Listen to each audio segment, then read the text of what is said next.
All right. We're starting in El Paso in 1975, right? Okay. And we just moved there from Santa Fe. Okay. So, And you got promoted again, right, right? I'm now the command sergeant major.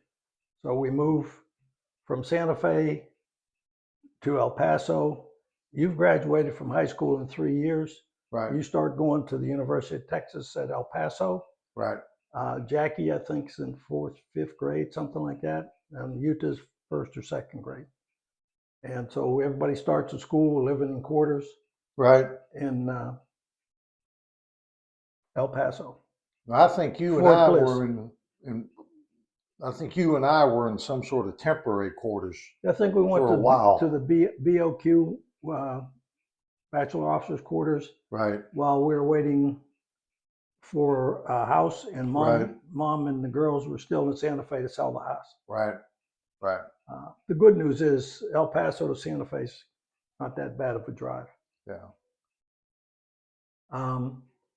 I'm going to be assigned to a brand new basic training brigade that they're starting in El Paso. Right.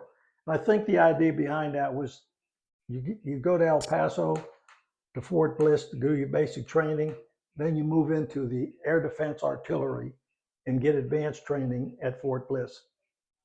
And so I Do them think both in the same place. same place, you don't have to move around. There were two battalions in the brigade, first battalion and the second battalion. First battalion command sergeant major was Bill Craig. Now, Bill Craig was, I believe he had served in Korea, gotten out of the service, went back into the service. I was special forces guy. He spent 7 or 8 years in Vietnam. Good soldier, good person. And so Bill had the first battalion, and I had the second battalion. Now, were there, when you went to basic training, there were just NCOs that put you through it. Did they have drill sergeants now, or was it still just? No, when we took over the battalions, first and second battalion, we were starting the new basic training brigade From scratch. from scratch. So there was nothing there before you got there. There's nothing there. So we got assigned billings, and each battalion had 4 batteries because it's artillery. Wow. And so the first battalion had 4 batteries. My battalion had 4 batteries. We're bringing in cadre to staff the batteries, first sergeants, supply sergeants, drill sergeants. The Army had, I don't know how many years prior to that, had gone from just having NCOs that were experienced soldiers, trainees, to having trained drill sergeants to run basic training. You saw it on television, I think, with Holland and everybody and that kind of stuff. Anyway, so we were staffing up people to me and each of the batteries, and we had no troops, and it would probably be 6 or 8 weeks once we had the billets assigned and had all the equipment that we needed in the billets and all the equipment that we were going to need to go through basic training. You had to have all that stuff acquired before you could bring people in and start issuing them weapons and da-da-da-da. And prior to that, I discovered that Bill Craig, like me, liked to do PT. Right. He was a physical guy. He liked to do exercises. And so we started every morning. We'd make all the NCOs and drill sergeants and everybody show up for formation. We'd have a formation. And then we'd do PT, which a lot of people did not like. Because I bet you they loved you. They didn't want to be, they had gained weight and probably couldn't pass the physical test at the time. Anyway, we did PT every morning, and we'd run a mile. Bill was a runner. Right. And at that time, I'd gotten away from playing basketball because there's no gym where I could go at lunchtime. And I started running in the evening. So I was running at that time, which really started me into really running. But Fort Bliss is where I started doing that stuff. So 6 weeks in, we get our troops, and we start basic training. I think Bill's battery filled up first, and then Bill's battalion filled up first, and then my battalion filled up with troops. Wasn't there a time where you were doing the Cooper thing, getting points? I Do did you that know? when I got out of the Army. Yeah. And went to EDS. The Cooper facility was right up the street from EDS, Right. where they had, you get so many points for running, for swimming, for Right. doing different things. And yeah, I was doing that, and I got a lot of points when I was doing that because I was running a lot, and I was swimming a lot, and I was biking a lot. But so we're now at Fort Bliss, and Right. we're fully staffed, and we fully manned with 2 battalions of trainees. And you start the basic training. So about how many trainees would that be? I think we're probably 150, 180 in each battery, so 600, 800 in one battalion. So there's about 1,600 troops in there, in that vicinity. And so they were all going to be in They're air all defense. going to go into air defense. There may have some had enlisted and had a different contract, Right. but the majority of them were going to go to air defense. I mean, you sign up for the Army, you get to pick what MOS you want to get into and get trained for. Right. But the majority of them that were going to be in air defense, they sent to El Paso. Obviously, going to save the Army a bunch of money because they don't have to transport them anywhere anymore. Right. They're here. But there were a group of people in all the battalions that would go someplace else to train. So then we start the same routine that I talked about several weeks ago when you go into basic training. You go to the range, you start firing your weapon, you start learning how to stand at attention, how to salute, when to salute, all the protocols that are associated with being a soldier in terms of recognizing the flag, saluting the flag, standing up for the flag. And then basic infantry tactics. You go out, and then we'd have one period of time where you'd bivouac. You'd go out and spend 2 nights out in the desert. You pitch your pup tent and act like you were on patrol and doing other things that the infantry guys would do. And so you go through 8 weeks of that. Sergeant Major would go out, we'd go out. I would go out once in a while, bivouac with them, one of the companies, or go out and watch them at the range. And it would rotate. 8 weeks, this group would go, another group would come in, and you start all over again. Is that what it was, 8 weeks? Basic training was still 8 weeks long. And we lived right down the street from the Craigs in El Paso. So the brigade had, Jim Tubbs was the command sergeant major for the brigade. Bill was 1st Battalion, I was 2nd Battalion. At some period in there, Jim Tubbs' father died. And he was from Colorado Springs, Colorado. And apparently his family had a large liquor store. There was more than one. I think it was a big, like a chain? Like chain. And they owned it. And when his dad died, he retired and went up to run the liquor chain with the rest of his family. I think he was the guy who was going to be able to do it and take over from his dad. Right. So Bill retired.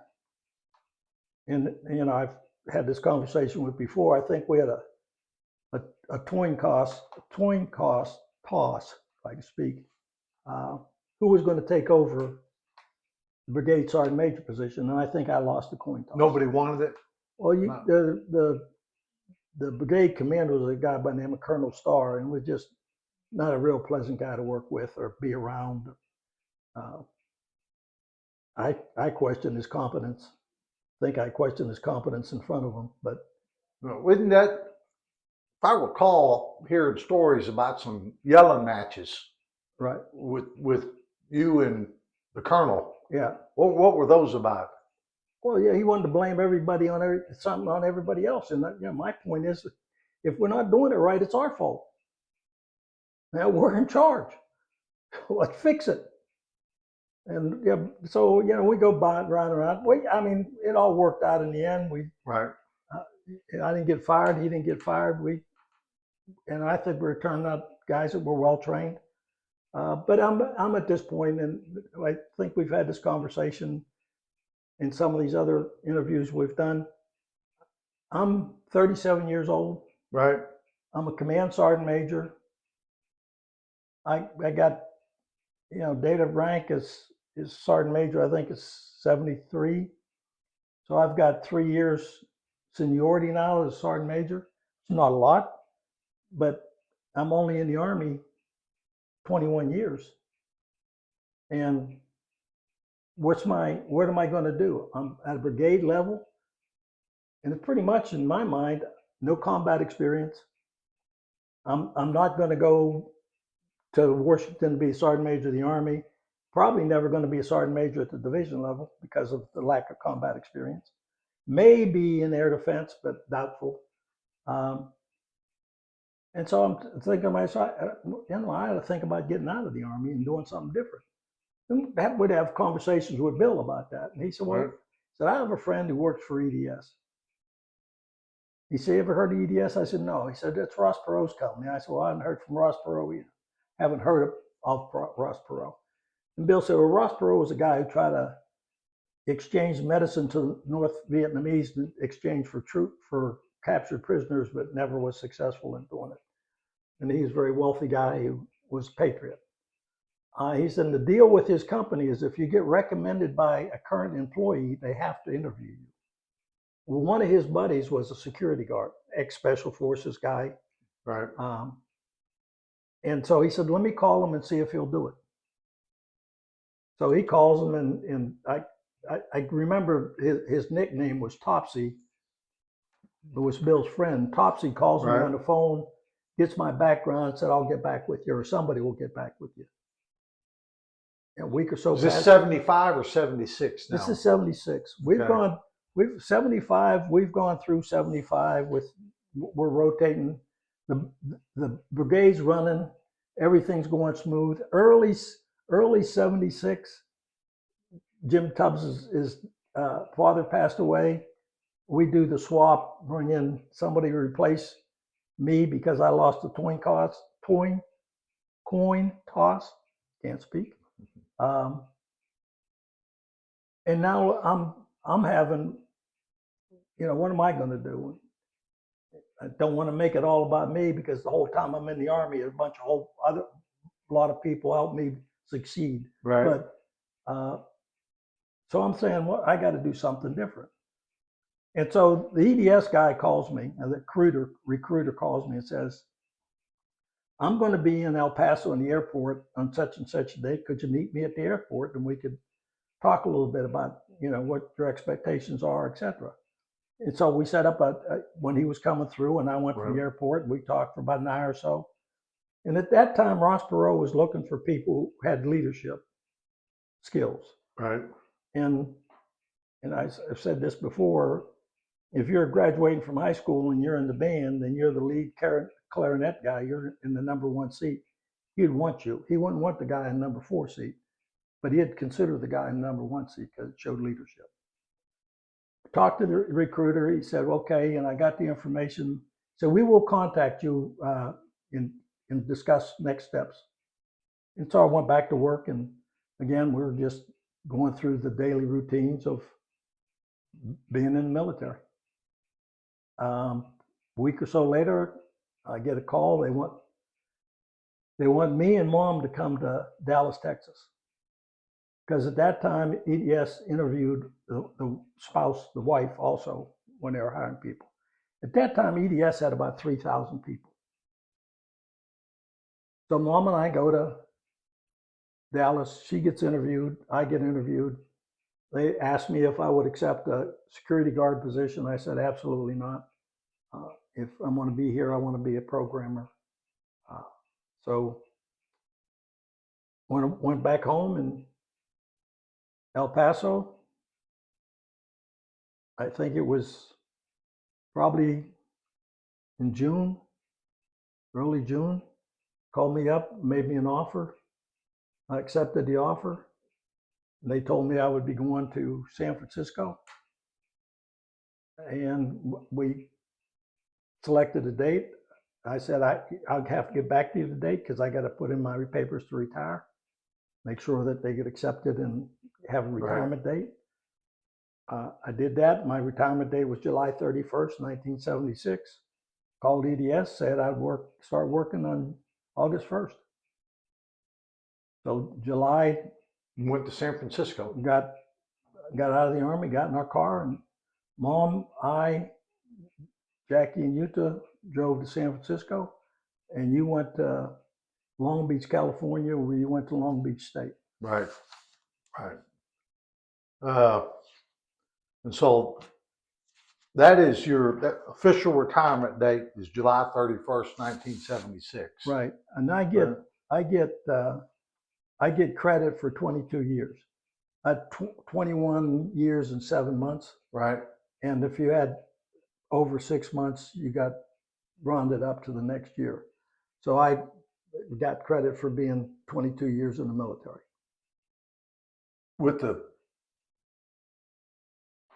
With hindsight, Right. all right, is there anything you would have done differently? Done a different job, asked for a different, what is it, MOS? Yeah. I mean, is there anything you would have done differently in those 22 years that you were there? I really seriously doubt it.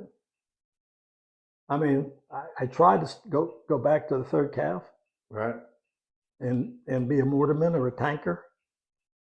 Had they taken me back, would probably been a major mistake for me, because I'd have never got the opportunity to go to Pittsburgh and get into the air defense missile things. So I think, over the years, I ran into people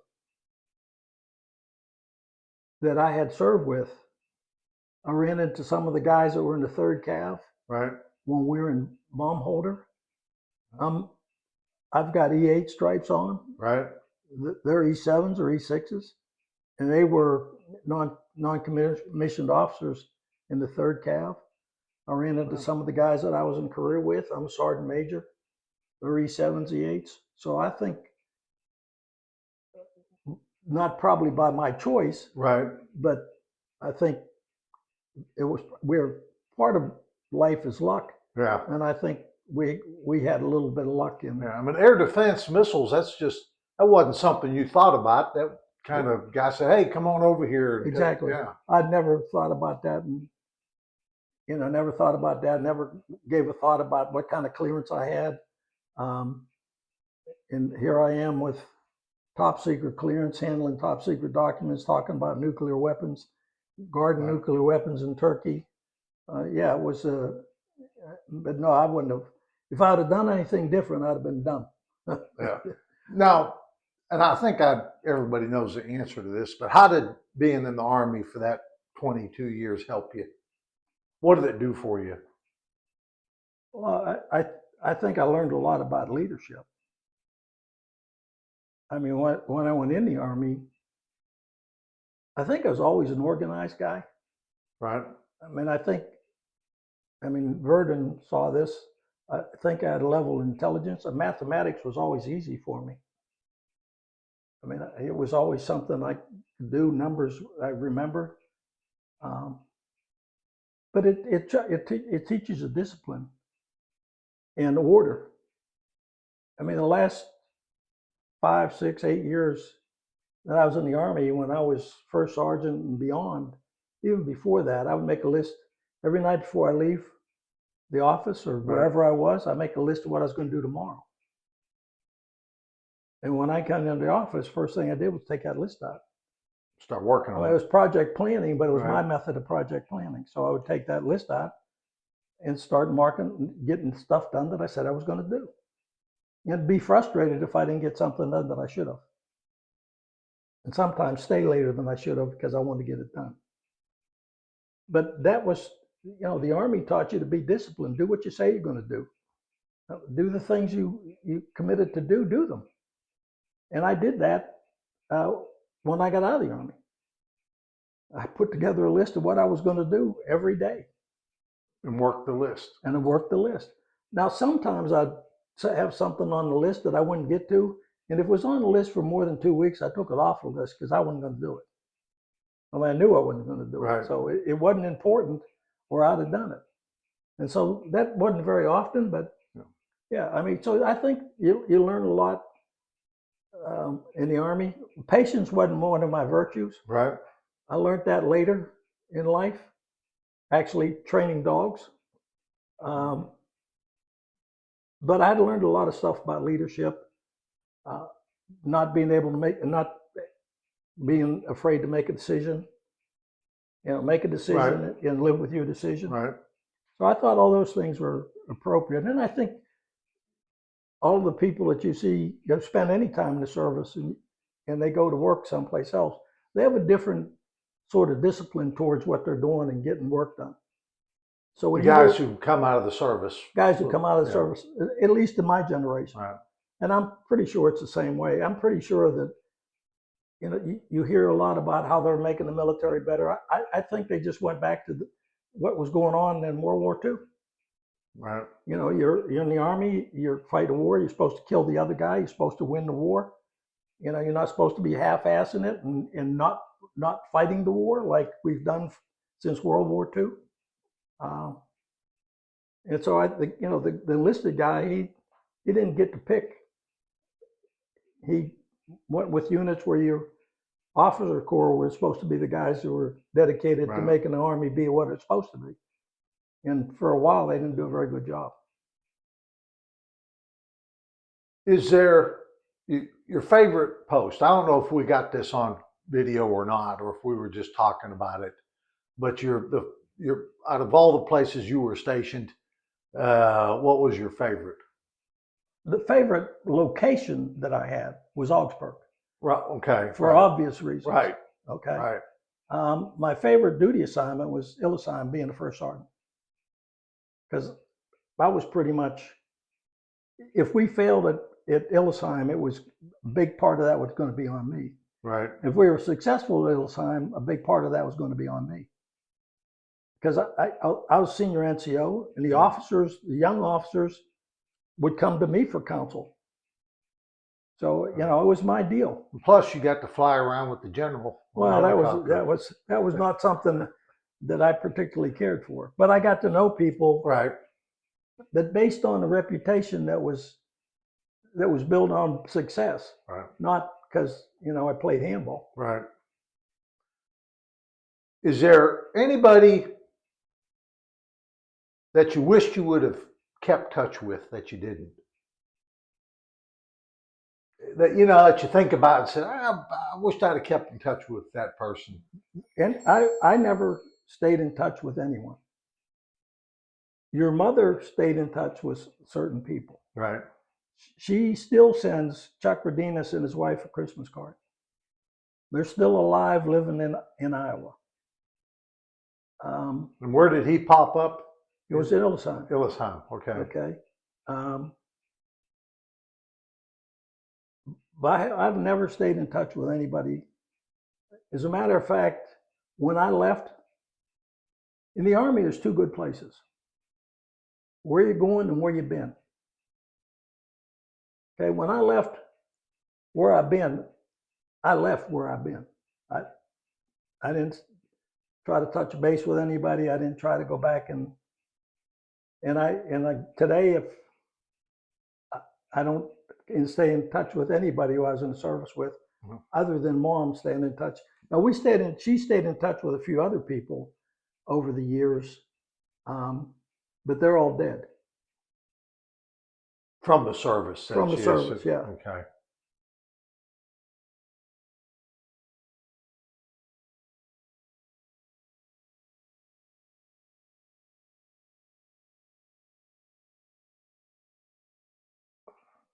I got the appropriate haircut today for the exit interview. Yeah. For the exit interview, right? Would you still recommend it to a young guy to go in the service? No. You wouldn't? No. Why not? Because our government's broken. Why would you want to serve for a bunch of people that don't have your back?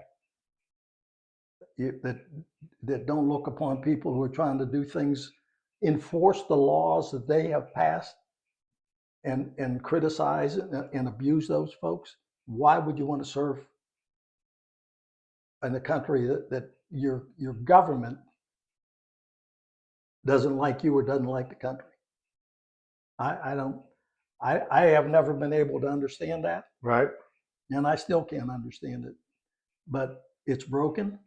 The judicial system's broken. Right. The legislative branch is broken, and fraud everywhere. 200 billion from Doge. Right. Trillions they're talking about from this corruption and hospice and other things in Right. Minnesota, Chicago, and not probably, absolutely in every state in the country. Yeah. $1 trillion, you can balance the budget. Has anybody done anything? Pass a law that says you have to have voter ID to make the elections at least seem fairer than they are? Hasn't done anything. Look at California, how they counted the ballots. Give me a break. Right. Yeah, so no, I would recommend that you do not join the military. How about if you wanted to be trained in something specific? Like let's dog handling. If you decided that's what you wanted to do in life, or somebody that wants to work with nuclear engineering, joining the Navy for the ships to get that, would you recommend doing it if you wanted to get trained in something? I wouldn't recommend serving the country today. I mean, I think if you go do something, if you ever get in a position where you're in an area where it's really a shooting war or something, the United States has all kinds of engagement rules and when you're allowed to defend yourself, and none of them are beneficial to the American soldier. Hegseth may have changed that, Right. but up until 2024, where rules of engagement were just dumber than dirt. Anything that we haven't talked about that we skipped over or something that we should add? No, I think the military was good for me. That was a period in my life, and my family was going in a different direction. I'm a third wheel. I wasn't going to go to school, not at least at that time. Right. I think it was a good place for me to be. And like I said, my entire career, I met a bunch of great people, both in the officer corps and enlisted corps. And we went through your high school yearbooks, right? We found them back in the 50s, early 50s. Yeah, I would have, if I had graduated from high school mid '56. Yeah, but we remember we looked at them, starting I think in '52 when your brother Right. Graduated or left. Right. And if you looked at the seniors where it said what they were going to do, Right. a large percentage of them were going to go into the service back then, right? I mean, I'm going to go in the Navy, I'm going to go in the Army, I'm going to do this, I'm going to go in the Marines. Well, in that era or that period of time, a large percentage of people went into the service. They went in at 18. They could go down and join themselves. They didn't have to have anybody's permission. A large portion of them went. A large portion of them didn't go, but they got drafted at 22, 23, unless they had a deferment. And in the 50s, Korea was over. We're at peace around the world. It's a good time to go into the military. There's nothing going on. You put you in harm's way. And but then in the 60s, I remember 62, 63, whenever we got involved in Vietnam, Right. That changed, and they were trying to do away with the draft. And I think it was late 60s, early 70s, they finally did away with the draft. When I went on the train from Pittsburgh to Fort Knox, there was a percentage of the people on that train that had been drafted. They were older guys, 23, 24, 25. A lot of them had skills. Some of them were college graduates. Right. So you had a mix of people. And I thought that was pretty good, actually, because some of them would, hey, you're a young dude, listen. Right. So no, I think, and I don't think there's anything wrong with having a draft, but that's me. All right. We'll pick up with San Francisco next time. All right.